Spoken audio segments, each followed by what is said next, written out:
Oi, tudo bem? Eu sou o Maicon, bem-vindo a mais um vídeo. E eu sou Maurício e hoje nós vamos reagir aos Ah, o quê? 9 reinos da mitologia nórdica. Com o Nordicologia. Nerdologia. Nerdologia, tô brincando só. Que a gente sempre deixa o link aqui embaixo, se você... Sim, Provavelmente Nerdologia você conhece, né? Que já é é um um canal canal bem grande bem... e tem vários conteúdos histórico, biologia. O Átila é desse canal também, o Átila apresenta nesse canal, o Felipe Figueiredo na parte histórica. Então, é bem conhecido. Exatamente. Com certeza vai ser um vídeo bem interessante da gente assistir. Uhum. E se Então, vocês gostarem, né? Pode deixar aqui nos comentários que a gente traz mais vídeos. exatamente. Então é isso aí. Vamos para o vídeo. É nóis.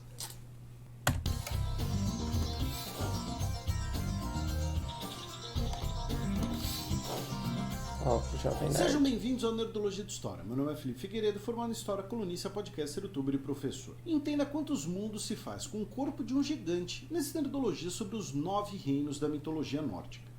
Você provavelmente já viu em obras da cultura pop que envolvam mitologia nórdica, como filmes e jogos, referências ao que os antigos nórdicos chamavam de 9 mundos ou 9 reinos, o conjunto de planos da existência em torno da árvore Yggdrasil, a gigantesca árvore da vida que serve de eixo do mundo.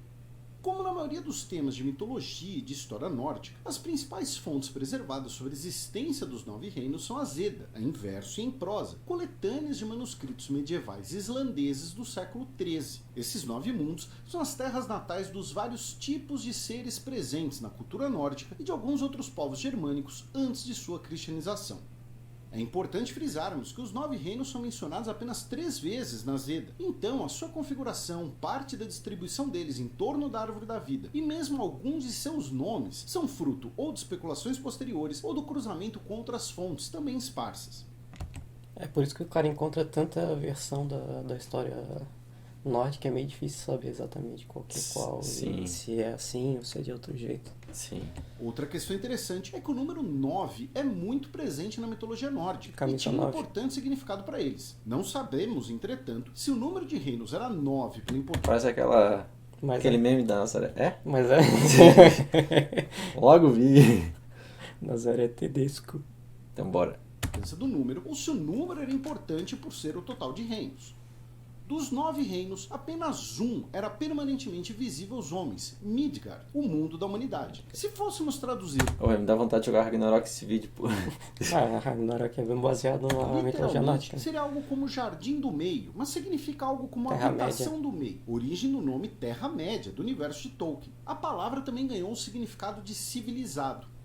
E essa referência de Jardim do Meio significa no meio do quê? Ou da onde? Lá ele. A área habitável no meio de um grande oceano, onde vive a serpente gigante que circunda a terra dos homens. Segundo, Midgard estaria no meio da árvore da vida, abaixo de Asgard e acima dos reinos das outras criaturas. Niflheim lá embaixo. De acordo com o mito da criação nórdica, os deuses mataram o Jamais gigante entender, Ymir, cara. a primeira criatura que já existiu, nascida do primeiro rio. Os deuses então colocaram o gigante no centro do grande vazio que existia.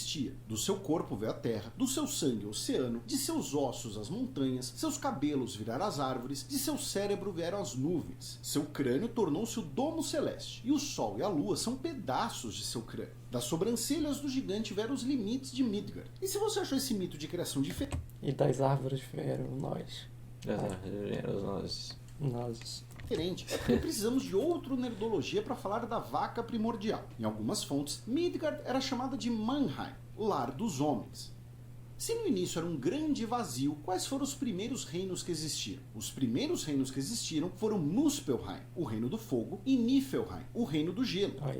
Muspelheim é uma terra ardente de fogo quente, lava e enxofre, e as faíscas do fogo são as estrelas no céu. Esse reino é lar dos gigantes de fogo, guardado pelo gigante Surk e sua espada, e um reino inabitável para quem não fosse dali.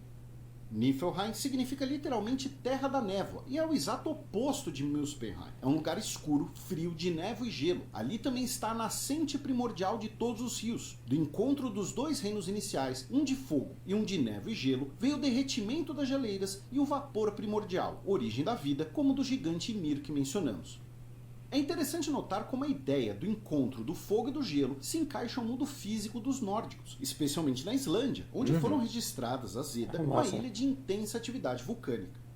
Foi a partir da guerra entre deuses e gigantes que os reinos foram construídos pelos deuses, cuja origem está no primeiro deus, Buri, criado pela vaca primordial. Odin, o rei dos deuses, era neto de Buri e filho de uma gigante. Mas como falamos, o mito de criação nórdico é tema para outro vídeo. Primeiro, os deuses fizeram Midgard para o primeiro casal de humanos. A ordem da criação por vezes varia, mas os deuses construíram o seu reino por último, começando pelos reinos que estariam nas raízes de Yggdrasil. O reino dos gigantes é Jotunheim, especialmente os gigantes das rochas e do gelo, muitas vezes referenciado como o lugar mais ameaçador para os humanos e para os deuses, já que os gigantes eram inimigos e esse reino seria inóspito, de florestas profundas e rochas frias, sem civilização. Novamente, é notável como a ideia de que seria um mundo inóspito se conecta com o mundo físico dos nórdicos. Jotunheim é cercado por um rio que nunca congela, impedindo que os gigantes saiam dali, e é cheio de fortalezas, com chefes de clãs de gigantes. Outro reino era Afelheim, a terra dos elfos de luz, descritos como luminosos e mais bonitos que as estrelas. Não existem descrições de como seria o reino, e os elfos nórdicos não são exatamente como os elfos de Senhor dos Anéis, envolvendo características que hoje são muitas vezes associadas às fadas e outras criaturas mágicas. Por exemplo, os elfos levariam um presente para as crianças quando seu primeiro dente caía. O reino era governado por Freyr, um deus associado à fertilidade, virilidade, prosperidade e agricultura. Freyr era um deus do clã dos Vanes. Os deuses nórdicos eram divididos em dois clãs, que chegaram a guerrear um contra o outro antes de se reconciliar. Os Vanes favoreciam a natureza. Freya? Freya não. Freya, não. Freya é outro. Tá, então bora. O comércio, a Não é paz e o parecido. prazer. A maioria do clã habitava o reino de Vanaheim. O outro clã de deuses é o dos Aesir, ligados à guerra, ao poder e à sabedoria, incluindo os deuses nórdicos. Como é que é? Um emulador que o cara criava. Que mod? É um servidor do Ragnarok que tinha esse nome Aesir. Massa. Era o. Como é que é? Um motor que conseguia produzir os Mais servidores. conhecidos, como Odin e Thor. Eles criaram seu reino na coroa da árvore da vida, Dois, Asgard, literalmente cercamento dos Aesir, ou seja, a terra dos deuses. Era um reino impenetrável, cheio de luz e dourado, com muitos salões grandiosos, onde ocorriam banquetes divinos e um reino de paz e ordem, como Gladsheim, Vingolf e o conhecido Valhalla, onde os mortos honrados em batalha banqueteavam. E notaram que alguns reinos seriam em Rhein e outros em Gard. Principalmente Os na série do Rhein Viking. seriam lugares marcados pela natureza, enquanto os reinos Gard contam com grandes construções, cercas. Seria tipo o paraíso deles, Sim. né? Terminando aqui, eu vou baixar o Ragnarok e assistir Viking novamente. Sustentar o viciozinho. Calma. E a ideia nórdica, enquanto os reinos Gard contam com grandes construções, cercas e a ideia nórdica de civilização. E falamos que as fontes sobre os 9 reinos são esparsas, causando alguma confusão. 2 reinos são um pouco complicados de definir. Um deles é Hel, o mundo dos mortos, governado pela divindade mesmo nome. E como algum de vocês devem estar pensando, é a origem da atual palavra em inglês para inferno, embora o Hel nórdico não seja necessariamente um lugar de punição, e a palavra provavelmente significa algo como mundo oculto. Para a punição, existiria o lugar mais profundo de Hel, chamado Niflhel, para onde vão os mortos desonrados. O reino de Hel era separado do reino dos vivos por um rio, que tinha uma ponte. Para alguns estudiosos, entretanto, Niflhel não seria parte de Hel, mas de Niflheim, e a dúvida vem da semelhança das palavras e das inferências dos escribas medievais cristãos. Outra confusão é em relação ao reino de Nidavellir, ou de Svartalfheim. No primeiro caso, literalmente campos escuros, seria o reino dos anões. No segundo caso, seria o lar dos elfos negros. Ou seja, anões e elfos negros seriam as mesmas criaturas? Os anões vivem juntos dos elfos negros? Ou até mesmo seriam 10 reinos e não 9?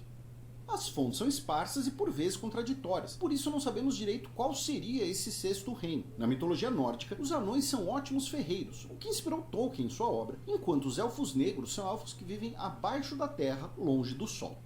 Viajar entre os reinos era quase impossível e representava jornadas perigosas até para os deuses. Bifrost, a ponte do arco-íris, conectava apenas Midgard e Asgard. Não permitia viagens aos reinos das raízes da árvore da vida. Por exemplo, mencionamos uma ponte para o reino de Hel, que foi cruzada por um dos filhos de Odin. E claro, todos os 9 reinos serão destruídos no Ragnarok, que já vimos por aqui. Lembro que esse vídeo é um recorte, que muita coisa interessante ficou de fora e fontes e sugestões estão aqui na descrição.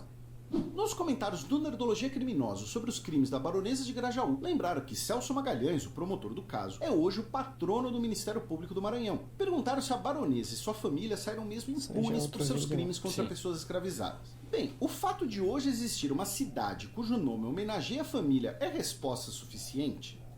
Não se esqueçam de curtir e compartilhar o vídeo. Assine nosso canal para conhecer mais sobre mitologia nórdica e até a próxima. Até a próxima. Até a próxima. Foram informações rápidas, mas o suficiente pra me deixar com vontade de assistir Viking e jogar Ragnarok. Que na real é muita informação pra jogar num videozinho, né? Sim. Quem tipo nunca... É difícil, né? Quem nunca ouviu falar, mas... Sim. Quem não tem muito conhecimento, talvez fique um pouco perdido. Mas, tipo, a gente que já... A maioria das palavras ali a gente já ouviu de alguma forma, tanto em seriado quanto em jogos, no geral. Você já conhecia alguma dessas palavras? Já estudou sobre mitologia nórdica? Comenta aí. A gente gostaria de saber. É isso aí. E se tiver mais alguma coisa a acrescentar no vídeo também, deixa nos comentários. A gente vai gostar de ler. Exatamente. Então é isso aí. Tamo junto. Um abraço. E até mais. Tchau. Tchau.